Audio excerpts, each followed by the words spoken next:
Hi, എല്ലാവർക്കും സുഖല്ലേ? കഴിഞ്ഞ ദിവസം സ്റ്റിക്കർ ബുക്കിന്റെ വീഡിയോ ഇട്ടപ്പോൾ എങ്ങനെയാണ് പിക്ചേഴ്സ് ഒക്കെ എടുക്കേണ്ടത്, എഡിറ്റ് ചെയ്യേണ്ടത്, പ്രിന്റ് ചെയ്യേണ്ടത് എന്നുള്ള കാര്യങ്ങളൊക്കെ ഡീറ്റെയിൽ ആയിട്ട് വീഡിയോ ചെയ്യാൻ പറഞ്ഞിട്ടുണ്ടായിരുന്നു. അപ്പൊ ആ ഒരു വീഡിയോ ആണ് ഈ ഒരു വീഡിയോ. അപ്പൊ അധികം വർത്താനം പറഞ്ഞാൽ ലാഗ് അടിപ്പിക്കേണ്ട നമുക്ക് വീഡിയോയ്ക്ക് കിടക്കാം. ആദ്യം നമുക്ക് വേണ്ടത് പിൻട്രസ്റ്റ് ആണ്. പിൻട്രസ്റ്റ് ഒന്ന് കയറിയിട്ട് എസ്തെറ്റിക് സ്റ്റിക്കേഴ്സ് എന്നൊക്കെ അടിച്ചു കൊടുക്കുമ്പോൾ ഇതുപോലെ നമുക്ക് എസ്തെറ്റിക് ആയിട്ടുള്ള നല്ല അടിപൊളി സ്റ്റിക്കേഴ്സ് ഒക്കെ വരും. ആ പിക്ചേഴ്സിന്റെ താഴെ ഒരു 3 ഡോട്ട് ഉണ്ട്. അതിലൊന്ന് പ്രസ് ചെയ്ത് കഴിഞ്ഞാൽ നമുക്ക് ഡൗൺലോഡ് ചെയ്യാനുള്ള ഓപ്ഷൻസ് ഒക്കെ വരും. അപ്പൊ അത് ഡൗൺലോഡ് അടിച്ചു കഴിഞ്ഞാൽ നമുക്ക് നമ്മുടെ ഗാലറിക്ക് ഡയറക്റ്റ് ആയിട്ട് കിട്ടും. അപ്പൊ അതുപോലെ aesthetic stickers PNG, aesthetic stickers printable അങ്ങനെയൊക്കെ അടിച്ചു കൊടുത്തു കഴിഞ്ഞാലും നമുക്ക് ഈ അടിപൊളി സ്റ്റിക്കേഴ്സ് ഒക്കെ. അതുപോലെ നിങ്ങൾക്ക് ഈസ്തെറ്റിക് വേണ്ട, ക്യൂട്ട് ആണ് വേണ്ടെന്നുണ്ടെങ്കിൽ printable cute stickers cute stickers printable അങ്ങനെയൊക്കെ അടിച്ചു കൊടുത്തു കഴിഞ്ഞാൽ കിട്ടും. അതുപോലെ എനിക്ക് ക്യൂട്ടും ഈസ്തെറ്റിക് ഒന്നും വേണ്ട, വിൻറ്റേജ് ആണ് വേണ്ടതെന്നുണ്ടെങ്കിൽ അങ്ങനെ അടിച്ചു കൊടുക്കുക. ഇനിയിപ്പോൾ നമുക്ക് ഓരോ കളർ തീമിലൊക്കെ ഉള്ള സ്റ്റിക്കേഴ്സ് ആണ് വേണ്ടതെന്നുണ്ടെങ്കിൽ ഇപ്പോൾ ബ്ലൂ ആണെന്നുണ്ടെങ്കിൽ ബ്ലൂ സ്റ്റിക്കേഴ്സ് പ്രിന്റബിൾ എന്നൊക്കെ അടിച്ചു കൊടുക്കുക. അല്ലെന്നുണ്ടെങ്കിൽ ബ്ലൂ ഈസ്തെറ്റിക് സ്റ്റിക്കേഴ്സ് പ്രിന്റബിൾ എന്നൊക്കെ അടിച്ചു കൊടുത്തു കഴിഞ്ഞാൽ നമുക്ക് സംഭവം കിട്ടും. അങ്ങനെ നിങ്ങൾക്ക് ഏത് കളറിലാണോ അല്ലെങ്കിൽ ഏത് തീമിലാണോ വേണ്ടത് അതുപോലെയൊക്കെ ഒന്ന് അടിച്ചു കൊടുത്തു കഴിഞ്ഞാൽ സംഭവം കിട്ടും നമുക്ക്. പിന്നെ ഈ പിക്ചേഴ്സ് ഒക്കെ സെലക്ട് ചെയ്യുമ്പോൾ അത്യാവശ്യം നല്ല ക്വാളിറ്റി ഉള്ള പിക്ചേഴ്സ് അല്ലേ ഒന്ന് നോക്കുക. ക്വാളിറ്റി അറിയാൻ വേണ്ടിയിട്ട് ജസ്റ്റ് ഒന്ന് സൂം ചെയ്ത് നോക്കുക. സൂം ചെയ്ത് നോക്കുമ്പോൾ അത്യാവശ്യം നല്ല ക്ലാരിറ്റിയിലാണ് കിട്ടണമെന്നുണ്ടെങ്കിൽ അത് ഡൗൺലോഡ് ചെയ്തോ. ഇനിയിപ്പോൾ നമ്മൾ ക്ലാരിറ്റി കുറഞ്ഞല്ലാന്നുണ്ടെങ്കിൽ ക്വാളിറ്റി കുറഞ്ഞ പിക്ചേഴ്സ് ആണ് ഡൗൺലോഡ് ചെയ്യണമെന്നുണ്ടെങ്കിൽ നമ്മളത് എഡിറ്റ് ചെയ്ത് പ്രിന്റ് ചെയ്തൊക്കെ വരുമ്പോൾ നമ്മുടെ കയ്യിൽ കിട്ടുമ്പോൾ അത്ര സുഖം ഉണ്ടാവില്ല. അപ്പോൾ ക്വാളിറ്റി ഉള്ള പിക്ചേഴ്സ് ഒക്കെ സെലക്ട് ചെയ്യാനായിട്ട് നോക്കുക. ഇനിയിപ്പോൾ നമ്മൾ സ്റ്റിക്കേഴ്സ് ഒക്കെ ഡൗൺലോഡ് ചെയ്തു. ഇനിയിപ്പോൾ നിങ്ങൾക്ക് വേണ്ടത് ജേർണൽ സപ്ലൈസിന് വേണ്ടിയിട്ട് പറ്റിയ വാഷി ടേപ്സ്, പാറ്റേൺ പേപ്പേഴ്സ് അങ്ങനത്തെ സംഭവങ്ങളൊക്കെ ആണെന്നുണ്ടെങ്കിൽ അതും നമ്മുടെ പിൻട്രസ്റ്റിലുണ്ട്. ജസ്റ്റ് ഒന്ന് വാഷി ടേപ്സ് പ്രിന്റബിളിനോ അല്ലെങ്കിൽ വാഷി ടേപ്സ് ഒക്കെ അടിച്ചു കൊടുത്തു കഴിഞ്ഞാൽ നല്ല അടിപൊളിയായിട്ടുള്ള വാഷി ടേപ്സ് ഒക്കെ കിട്ടും. അതും ഈ പറഞ്ഞ പോലെ നമുക്ക് ഏത് തീമിലാണോ വേണ്ടത് അതുപോലെയൊക്കെ അടിച്ചു കൊടുത്തു കഴിഞ്ഞാൽ സംഭവം കിട്ടും. ഇനി പാറ്റേൺ പേപ്പേഴ്സ് പ്രിന്റ് ചെയ്യുമ്പോൾ നിങ്ങൾക്ക് പാറ്റേൺ പേപ്പേഴ്സിനോ അല്ലെങ്കിൽ ഏത് തീമിലുള്ള പാറ്റേൺ പേപ്പേഴ്സ് ആണ് വേണ്ടതെന്നുണ്ടെങ്കിൽ അങ്ങനെയൊക്കെ അടിച്ചു കൊടുത്തു കഴിഞ്ഞാൽ നമുക്ക് പാറ്റേൺ പേപ്പേഴ്സും കിട്ടും. ഇതുപോലെ തന്നെ നമുക്ക് ഇനി ജേർണൽ സപ്ലൈസ് എന്തൊക്കെ വേണോ, അതായത് ഈ റൗണ്ട് സ്റ്റിക്കേഴ്സ്, സ്റ്റാമ്പ്സ് അങ്ങനെ കുറെ ഐറ്റംസ് ഒക്കെ ഉണ്ടല്ലോ. അപ്പൊ അങ്ങനെ നമുക്ക് വേണ്ട ഐറ്റംസ് ഒക്കെ നമ്മുടെ ഇഷ്ടാനുസരണത്തിനൊക്കെ നമുക്ക് അങ്ങനെ സെലക്ട് ചെയ്ത് ഡൗൺലോഡ് ചെയ്തെടുക്കാം. ഇനി നമുക്ക് ഇതൊക്കെ ഒന്ന് പ്രിന്റ് ചെയ്യാൻ വേണ്ടിയിട്ട് എഡിറ്റ് ചെയ്തെടുക്കേണ്ട ആവശ്യമുണ്ട്. അപ്പൊ അതിന് വേണ്ടിയിട്ട് നമ്മൾ യൂസ് ചെയ്യുന്നത് ക്യാൻവയാണ്. മിക്ക പ്രിന്റിംഗ് ഷോപ്സിലും നമുക്ക് എങ്ങനെയാണോ വേണ്ടതെന്നൊക്കെ പറഞ്ഞു കഴിഞ്ഞാൽ സെറ്റ് ചെയ്ത് തരും. പക്ഷേ എക്സ്ട്രാ ചാർജസ് ഉണ്ട്. ഇതിപ്പോൾ നമ്മളായിട്ട് എഡിറ്റ് ചെയ്യുകയാണെന്നുണ്ടെങ്കിൽ നമുക്ക് ചാർജസ് ഒന്നും വേണ്ട, ഈസി ആയിട്ട് എഡിറ്റ് ചെയ്യാന്നുള്ളൂ. അപ്പൊ അതെങ്ങനെയാന്ന് പറഞ്ഞുതരാം. അപ്പൊ ക്യാൻവ ഓപ്പൺ ചെയ്യുക, ഗൂഗിൾ വെച്ചൊക്കെ ഒന്ന് ലോഗിൻ ചെയ്ത് കൊടുക്കുക. അത് കഴിഞ്ഞിട്ട് അതിന്റെ താഴെ ഒരു പ്ലസ് ഐക്കൺ ഉണ്ട്, അതൊന്ന് ക്ലിക്ക് ചെയ്തിട്ട് നിങ്ങൾക്ക് ഏത് സൈസിലാണോ വേണ്ടത് അതൊന്ന് സെലക്ട് ചെയ്ത് കൊടുക്കുക. അതായത് A3, A4 അങ്ങനെ. ഞാൻ എന്തായാലും A3 സൈസ് ആണ് സെലക്ട് ചെയ്ത് കൊടുക്കുന്നത്.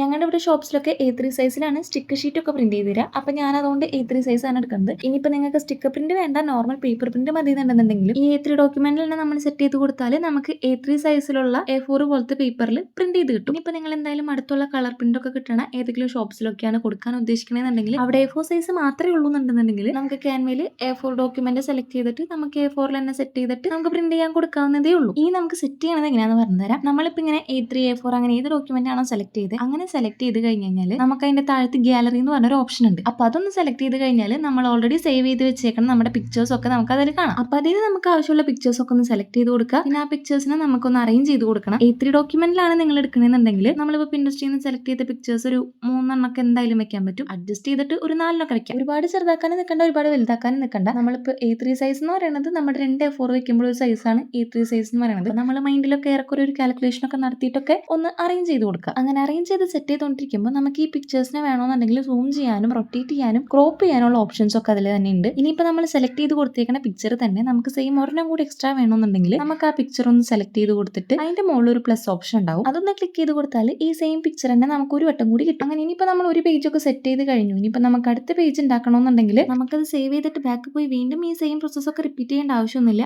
അങ്ങനെ ചെയ്താലും കുഴപ്പമൊന്നുമില്ല. പക്ഷെ അതിനേക്കാൾ ഈസി ആയിട്ട് നമുക്ക് സൈഡിലേക്ക് ഒന്ന് സ്വൈപ്പ് ചെയ്ത് കഴിഞ്ഞാൽ നമുക്ക് അടുത്ത ബ്ലാങ്ക് പേജ് വരും. അതായത് ഇപ്പോൾ നമ്മൾ ഈ ഗാലറിയിൽ ഫോട്ടോസ് ഒക്കെ കാണുമ്പോൾ നമ്മൾ സൈഡിലേക്ക് നീക്കി കൊടുക്കുമല്ലോ, അതേപോലെ ഒന്ന് നീക്കി കൊടുത്താൽ മതി. ഇനി നമ്മൾ പിക്ചേഴ്സ് ഒക്കെ സെലക്ട് ചെയ്ത് കഴിയുമ്പോൾ ഒരു പിക്ചറിന്റെ മുകളിൽ വേറൊരു പിക്ചർ വന്നു വരും. പക്ഷെ നമുക്ക് ആ പിക്ചർ അടിയിലാണ് വരേണ്ടത്. അങ്ങനെയൊക്കെയുള്ള സാഹചര്യത്തിൽ നമുക്ക് ഇതിന്റെ താഴത്തിൽ ലെയേഴ്സ് എന്ന് പറഞ്ഞിട്ട് ഓപ്ഷൻ ഉണ്ട്. ആ ലെയേഴ്സ് എന്ന് പറഞ്ഞിട്ടുള്ള ഓപ്ഷൻ സെലക്ട് ചെയ്ത് കഴിഞ്ഞാൽ നമുക്ക് ഏത് പിക്ചറിന്റെ മുകളിൽ വേണമെന്നുണ്ടെങ്കിൽ ഏത് പിക്ചർ കൊണ്ടുവരാനും അതുപോലെ ഏത് പിക്ചറിന്റെ താഴെ വേണമെന്നുണ്ടെങ്കിൽ ഏത് പിക്ചർ കൊണ്ടുവരാനും ഒക്കെ നമുക്ക് പറ്റും. ഇനി നമുക്ക് ഈ പിക്ചേഴ്സ് ഒക്കെ സേവ് ചെയ്യാനായിട്ട് ഓരോന്നോരോന്നായിട്ട് സേവ് ചെയ്യേണ്ട ആവശ്യമൊന്നുമില്ല. മുകളിലൊരു സേവ് ഓപ്ഷൻ ഉണ്ട്, അതൊന്ന് പ്രസ് ചെയ്ത് കഴിഞ്ഞാൽ നമ്മൾ എത്ര പിക്ചേഴ്സ് എഡിറ്റ് ചെയ്ത് വെച്ചിട്ടുണ്ടോ അതൊക്കെ നമ്മുടെ ഗാലറിക്ക് ഡയറക്റ്റ് ആയിട്ട് വരും. ഞാൻ ഇപ്പോൾ ഈ പറഞ്ഞിട്ടുള്ള കാര്യങ്ങളൊക്കെ നിങ്ങൾക്ക് വ്യക്തമായി എന്ന് വിശ്വസിക്കുന്നു. ഞാൻ മാക്സിമം നിങ്ങൾക്ക് മനസ്സിലാവുന്ന രീതിക്കാണ് എല്ലാ കാര്യങ്ങളും പറഞ്ഞിട്ടുള്ളത്. ഇനി ഈ പറഞ്ഞിട്ടുള്ള എല്ലാ കാര്യങ്ങളും നമ്മൾ സ്ക്രീനിൽ വ്യക്തമായിട്ട് തന്നെ കാണിക്കുന്നുണ്ട്. അപ്പോൾ മനസ്സിലായി എന്ന് വിശ്വസിക്കുന്നു. ഇനി നമുക്ക് ഈ പിക്ചേഴ്സ് ഒക്കെ പ്രിന്റ് ചെയ്തെടുക്കുമ്പോൾ റേറ്റിന്റെ കാര്യങ്ങളൊക്കെ നോക്കാം. നമ്മൾ A3 സൈസിലുള്ള സ്റ്റിക്കർ ഷീറ്റിലാണ് പ്രിന്റ് ചെയ്തെടുക്കണമെന്നുണ്ടെങ്കിൽ ഞങ്ങളുടെ ഇവിടെ ഷോപ്സിലൊക്കെ 35 റുപ്പീസ് ആണ് ഒരു ഷീറ്റിന് വരുന്നത്. ഇനിയിപ്പോൾ അങ്ങനത്തെ സ്റ്റിക്കർ ഷീറ്റിൽ തന്നെ നമ്മൾ 2 പ്രിന്റ് ഒക്കെ എടുക്കുന്നുണ്ടെന്നുണ്ടെങ്കിൽ 35 + 35